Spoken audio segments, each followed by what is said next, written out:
Your friend James has replaced the CPU and added some RAM into his computer.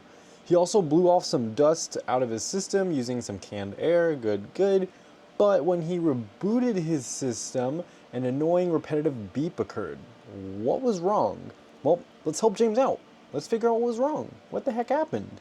Well, we have a few different possibilities. And you know what's funny is that every motherboard manufacturer is going to have their own beep codes. So make sure you check the motherboard's manual online or paper copy.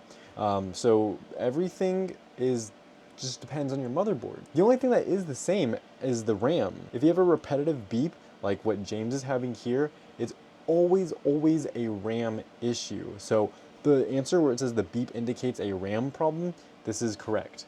Again, some key takeaways. Every motherboard manufacturer is going to have their own beep codes, but the RAM repetitive beep is continuous.